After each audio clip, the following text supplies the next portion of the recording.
नमस्कार, आप सभी का स्वागत है इंडियन न्यूज में। मैं हूं तनीषा शर्मा और आइए नजर डालते हैं आज की खास खबरों पर। दुर्ग में राज्यसभा सांसद सरोज पांडे के नेतृत्व में दुर्ग निगम का हुआ घेराव। गरियाबंद पुलिस ने अंतर्राज्यीय गिरोह के 2 डायमंड तस्करों को किया गिरफ्तार। गृह मंत्री ताम्रध्वज साहू के भाई का निधन, मुख्यमंत्री भूपेश बघेल ने दी श्रद्धांजलि। मुख्यमंत्री भूपेश बघेल ने भाजपा को दिखाया आईना, राज्यसभा सांसद को लेकर दिया बड़ा बयान।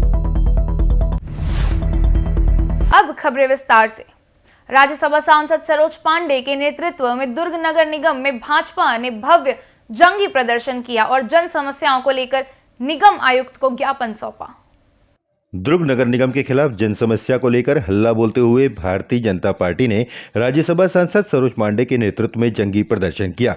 हजारों कार्यकर्ताओं के साथ रैली की शक्ल में भाजपा कार्यकर्ता जेआरडी स्कूल से निकले और निगम प्रशासन, शहर विधायक व निगम महापौर के खिलाफ जमकर नारेबाजी करते हुए निगम कार्यालय पहुंचे, जहां पुलिस प्रशासन ने प्रदर्शनकारी भाजपा कार्यकर्ताओं को रोकने 3 लेयर में बैरिकेडिंग लगा रखी थी। निगम के मुख्य द्वार पर पहुंचकर राज्यसभा सांसद सरोज पांडे ने पुलिस प्रशासन से लगातार बैरिकेडिंग हटाने का निवेदन किया, जिनके बार बार बैरिकेडिंग हटाने के लिए निवेदन को पुलिस प्रशासन द्वारा अनदेखा किए जाने से राज्यसभा सांसद सरोज पांडे ने भाजपा कार्यकर्ताओं को बैरिकेडिंग तोड़ने के निर्देश दिए और अपने नेता का निर्देश पाते ही भाजपा कार्यकर्ताओं ने पुलिस द्वारा निगम गेट के समीप लगाए गए 2 बाधाओं को तोड़कर निगम के गेट के अंदर प्रवेश किया, जिसके पश्चात राज्यसभा सांसद के निर्देश पर भाजपा कार्यकर्ता तीसरी बैरिकेडिंग के समीप ही रुक गए और नेता प्रतिपक्ष जय वर्मा व भाजपा पार्षदों के साथ नवनियुक्त जिलाध्यक्ष जितेंद्र वर्मा का प्रतिनिधि मंडल निगम आयुक्त से मिलने पहुंचा और उन्हें ज्ञापन सौंपकर निगम क्षेत्र में हितग्राहियों को पट्टा बांटने व जन समस्याओं से संबंधित ज्ञापन सौंपा। इस मौके पर राज्यसभा सांसद सरोज पांडे ने कहा कि दुर्ग नगर निगम उनका कर्म क्षेत्र रहा है, जहां के निवासियों को मूलभूत सुविधाएं नहीं मिलने पर उन्हें स्वयं आंदोलन की राह पर प्रशस्त होना पड़ा है। निगम घेराव करने की आवश्यकता 2.5 साल के बाद इसलिए नहीं पड़ी है, हमारे लोगों ने समय समय पर अपनी बात रखी, अपनी बातों को उठाया, लेकिन जो नगर सरकार है उसके कानों पर जूं नहीं रेंगती है।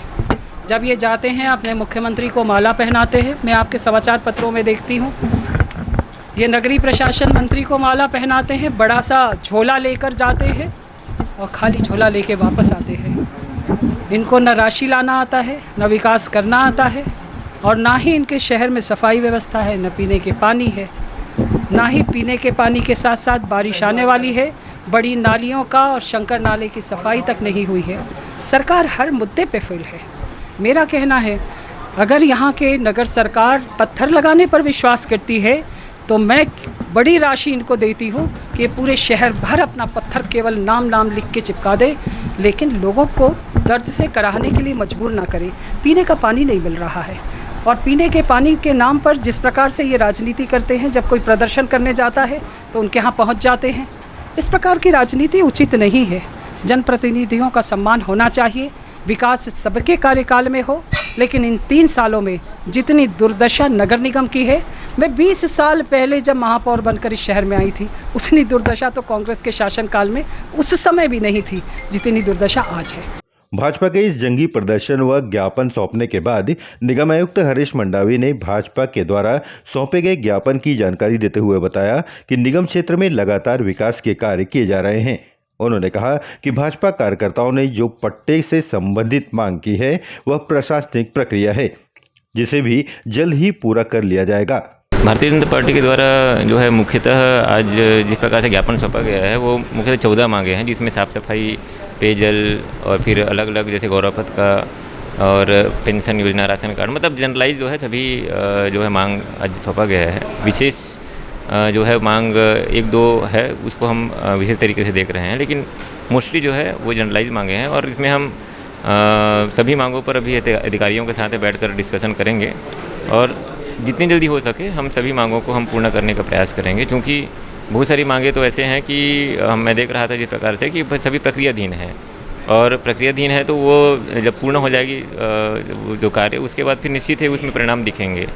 तो मुझे लगता है कि जब परिणाम दिखेंगे तो ऑलरेडी उनकी मांग भी पूरी हो जाएगी।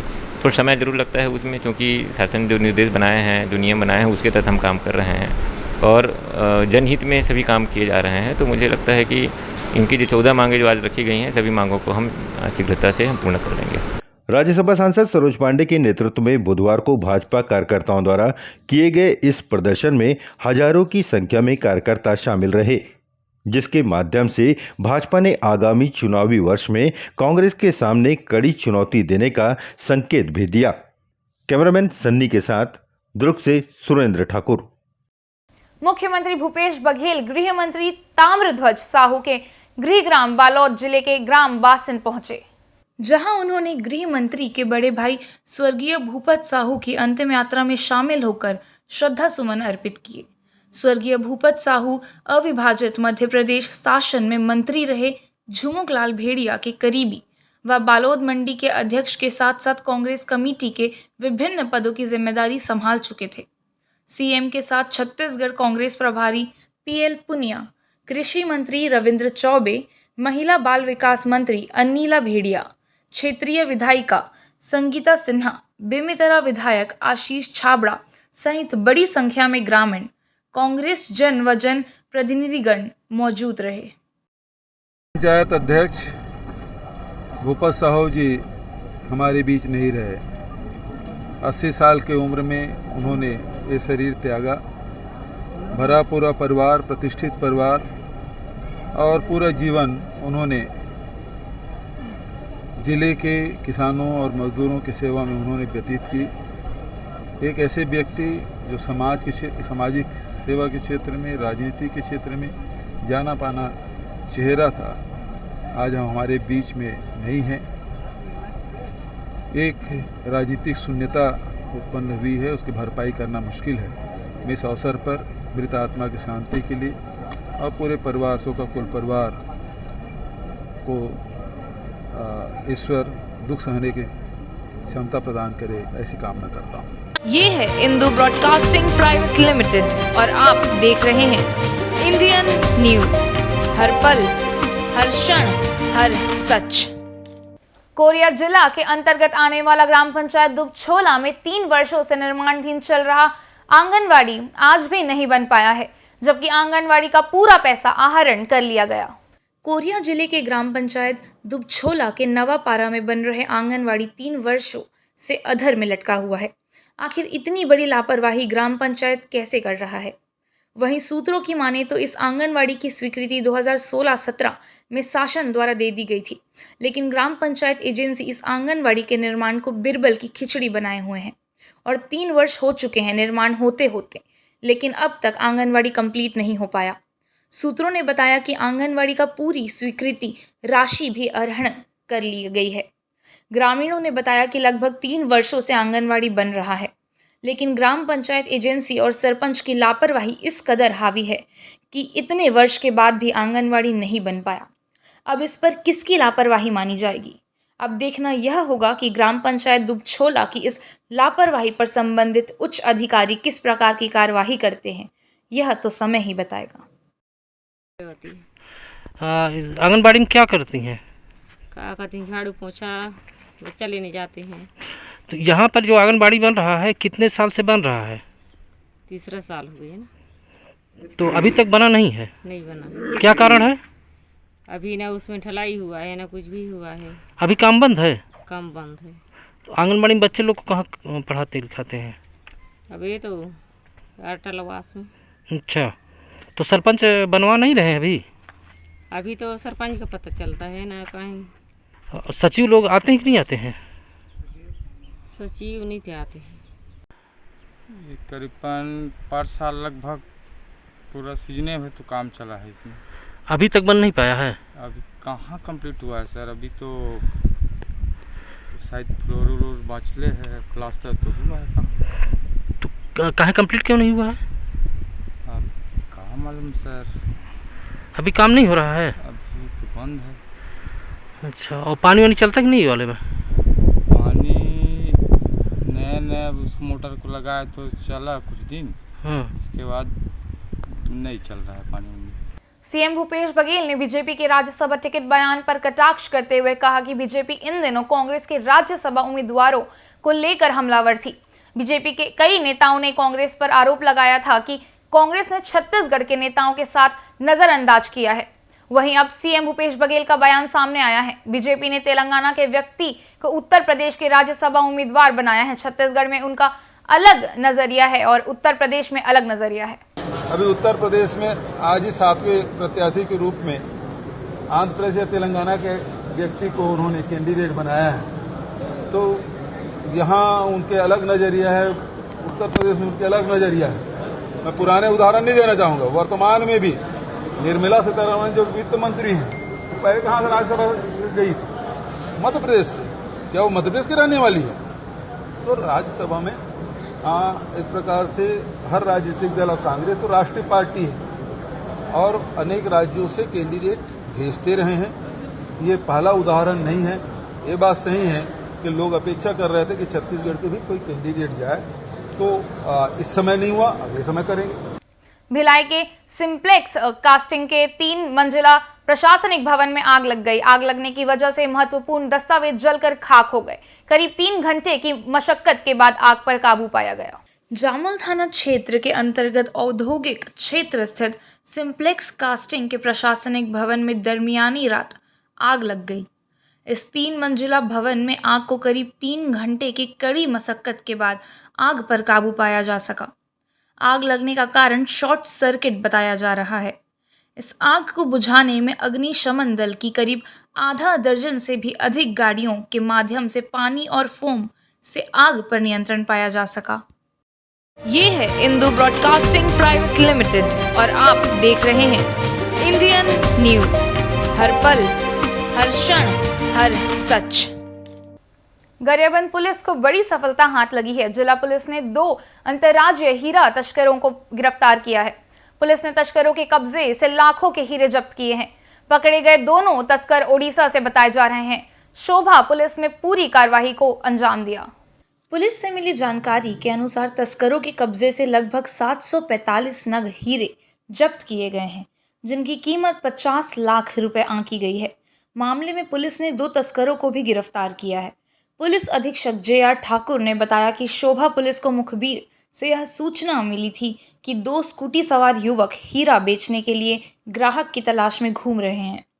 शोभा पुलिस ने कुशियार, बरछा, कचना, धुरवा के पास नाकाबंदी पॉइंट लगाकर तस्करों को गिरफ्तार किया है। पुलिस ने जांच में तस्करों के कब्जे से 745 नग हीरे जब्त किए हैं। पकड़े गए आरोपी खोकन ढली और विप्लव ढली दोनों बारसुंडी टोला थाना रायघर ओडिशा के रहने वाले हैं। पुलिस ने आरोपियों के खिलाफ अपराध दर्ज कर गिरफ्तार कर लिया है। आपको बता दें कि पायली खंड खदान से हीरे की लगातार तस्करी की खबरें सामने आ रही हैं। पुलिस द्वारा समय समय पर कार्रवाई भी की जा रही है। उसके बावजूद ही हीरे की तस्करी में कोई कमी नहीं आई है। आज भी बड़े पैमाने पर हीरे की तस्करी ढलने से जारी है। आज की कार्यवाही को इसका प्रत्यक्ष उदाहरण माना जा सकता है। कि कल मुखबिर से सूचना मिली थी कि उड़ीसा से हीरा तस्कर नगांव और जुगाड़ थाना क्षेत्र में घूम रहे हैं और इनके आने जाने का रास्ता शोभा थाना क्षेत्र है। इस बात पर हमारी विशेष टीम और थाना शोभा की टीम को थाना शोभा के आगे चेकिंग पॉइंट लगाया था। इसी बीच 2 स्कूटर में 2 व्यक्ति आए जो कि डिखल डल्ली और वैभव डल्ली दोनों पिता पुत्र हैं। इनको गाड़ी को रोक करके इनसे तलाशी ली गई। वो उस पर पॉलीथीन में बंधा हुआ, उसके ऊपर कपड़े से बंधा हुआ एक वो मिला, जिससे खोलने पर पता चला कि हीरा है। संबंध में वैध दस्तावेज मांगा गया जो कि उनके द्वारा प्रस्तुत नहीं किया गया, जिस पर थाना शोभा में अपराध पंजीबद्ध कर विवेचना में लिया गया है। और हीरे की जो कुल संख्या है वो 745 नग है और बाजार में इसकी कीमत लगभग 50 लाख से अधिक बताई गई है। हाँ, जिले में जो अब तक की सबसे बड़ी कार्रवाई है, इसके पहले 440 नग हीरा पिंगेश्वर थाना क्षेत्र में बरामद किया गया था। भिलाई इस्पात संयंत्र में हुआ बड़ा हादसा, 2 ठेका श्रमिक झुलसे, एक की मौत की खबर। ब्लास्ट फर्नेस 7 में मरम्मत कार्य के दौरान हुआ हादसा। कार्य कर रहे ठेका श्रमिक आग की चपेट में आए। आज ब्रेकडाउन के दौरान किया जा रहा था मरम्मत कार्य। प्रबंध और पुलिस जांच में जुटी। ये है इंदू ब्रॉडकास्टिंग प्राइवेट लिमिटेड और आप देख रहे हैं इंडियन न्यूज। हर पल, हर क्षण, हर सच। छत्तीसगढ़ के पूर्व मुख्यमंत्री और भाजपा के राष्ट्रीय उपाध्यक्ष डॉक्टर रमन सिंह ने कांग्रेस और राहुल गांधी पर बड़ा हमला बोला। उन्होंने कहा, राहुल गांधी को यह कंफ्यूजन है कि भारत राष्ट्र है कि नहीं। ऐसे लोग राष्ट्रवाद पर क्या बात करेंगे। रमन सिंह रायपुर के बीजेपी कार्यालय के एकात्म परिसर में पत्रकारों से चर्चा के दौरान हमला बोल वहीं मोदी सरकार की उपलब्धियों को कमाल बताया। डॉक्टर रमन सिंह ने कहा, केंद्र के नरेंद्र मोदी के प्रधानमंत्री बनने के बाद दुनिया भर में देश का मान सम्मान बढ़ा है, विश्व शक्ति के रूप में उभर कर आया है। कांग्रेस में छत्तीसगढ़ में योग्य व्यक्ति उपलब्ध नहीं होने की वजह से बाहर से आयातित लोगों को बुलाया जाता है। इनका यही चिंता करना चाहिए उनको कि योग्य आदमी तैयार करें। आज तो राहुल गांधी के एक प्रश्न ही आपका जवाब है कि उनको ये कन्फ्यूजन है कि भारत राष्ट्र है कि नहीं, तो क्या राष्ट्रवाद की बात करेगा। अलग अलग राज्यों में अलग अलग प्रतिद्वंदी है। कांग्रेस कहीं ऐसा लगता नहीं कि दूसरे स्थान में भी पहुंच सके। उत्तर प्रदेश में उसकी हालत तीसरे, चौथे, पांचवें में आ गया है। बिहार में वो तीसरे, चौथे नंबर में आ गया। बड़े बड़े राज्यों में उनका अस्तित्व तो रहा नहीं। पश्चिम बंगाल में वो चुनाव से पूरी तरह से बाहर हो गए। यानी बड़े राज्यों में कांग्रेस की स्थिति ये है कि वो चौथे और पांचवें जगह के लिए संघर्ष कर रहा है। आज वो नेता प्रतिपक्ष भी नहीं बना सकता। ये स्थिति कांग्रेस की है पूरे देश में। कोरिया जिले के विकास खंड भरतपुर जनकपुर के कोटाडोल मार्ग निर्माण में जमीन का मुआवजा नहीं दिए जाने से नाराज किसानों ने चक्का जाम कर दिया है। किसानों का कहना है कि पीडब्ल्यूडी ने 2 महीने पहले का आश्वासन दिया था मुआवजा मिल जाएगा, लेकिन आज तक कोई राशि नहीं मिला। आपको बता दें कि जनकपुर कोटाडोल सड़क चौड़ीकरण वर्ष 2010 में करवाया गया था, जहां सड़क चौड़ीकरण के समय 415 किसानों की जमीन अधिग्रहण की गई थी, लेकिन पूरे 12 साल बीत जाने के बावजूद भी किसानों को मुआवजा नहीं मिल पाया। इस मामले को लेकर किसानों ने कई बार धरना प्रदर्शन किया, लेकिन हर बार आश्वासन देते आज 12 साल बीत गए, लेकिन उन्हें अब तक मुआवजा नहीं मिल पाया। बता दें कि बीते महीने मार्च में जब किसानों ने धरना प्रदर्शन करते हुए चक्का जाम किया था, तब पीडब्ल्यूडी ने किसानों को आश्वासन दिया था कि 2 महीने तक में मुआवजे की राशि आप लोगों को मिल जाएगी। लेकिन जब उन्हें लगा कि इनके साथ छलावा किया जा रहा है, तो किसानों का सब्र का बांध टूट गया और आक्रोशित किसानों ने भगवानपुर के पास चक्का जाम कर विरोध प्रदर्शन कर शुरू कर दिया। किसानों का कहना है कि इस बार आश्वासन नहीं, मुआवजा दिया जाए, अन्यथा यह चक्का जाम अनिश्चित काल जारी रहेगा। जमीन मुआवजा की राशि प्रशासनिक स्वीकृति के लिए लंबित है। प्रशासनिक अधिकारियों द्वारा इस तरह का बयान दोहराते हुए 12 साल बीत चुके हैं, लेकिन मंत्रालय के दस्तावेज जमा होने के बावजूद प्रशासनिक स्वीकृति आज भी नहीं मिली। पीडब्ल्यूडी भी बस रटाया जवाब दे रहा है कि मंत्रालय से स्वीकृति मिल जाएगी, वैसे ही किसानों को मुआवजा दिया जाएगा। आखिर एक शासन आई और चली गई, वही एक नई सरकार बनने के बाद भी फाइल लटका हुआ है। आखिर क्या कारण है कि अब तक देखना होगा कि किसानों को मुआवजा कब तक मिल पाएगा। बार ये आप धरना कर रहे हैं। ठीक, देखिए 12 साल हो गए हैं, है ना, सड़क को बने हुए, और 12 साल से हमारा मुआवजा नहीं मिला। ठीक ना, सरकारें आती रही, जाती रही, लोग हमसे झूठ बोलते रहे कि हम आपका मुआवजा दिलाएंगे, और इतना समय हो गया। इस संबंध में हम लोग मार्च में धरना प्रदर्शन किए थे, चक्का जाम भी किए थे 28 मार्च को।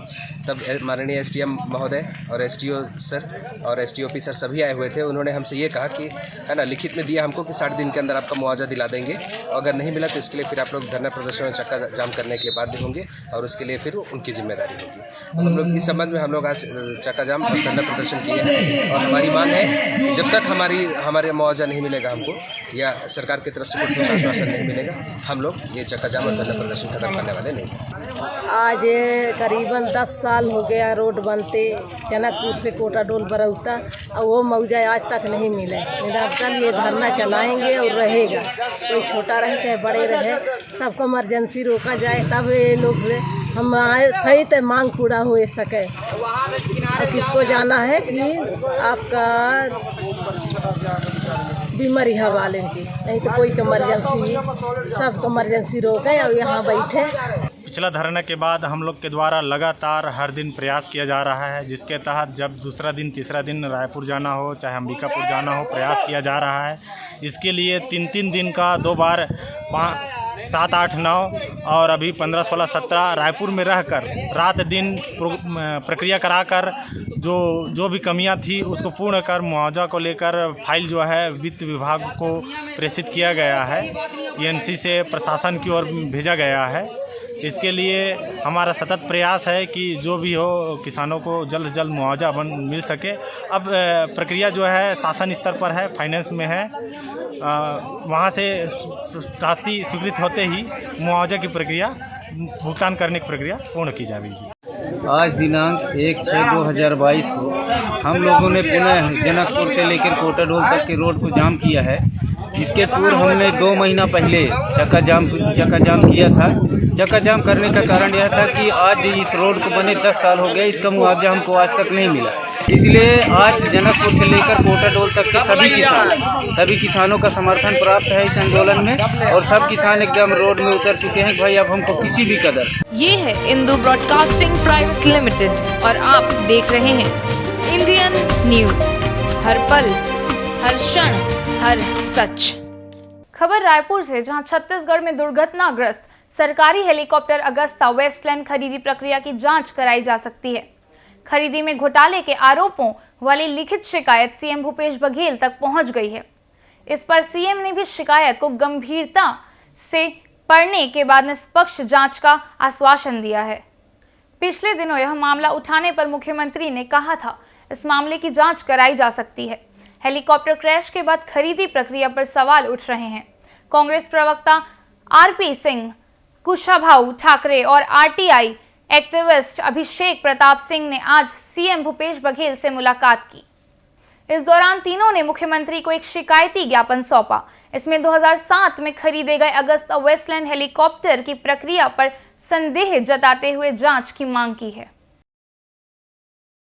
आज की खबरों में इतना ही। हम फिर मिलेंगे आपसे हर पल हर क्षण हर सच के साथ। नमस्कार।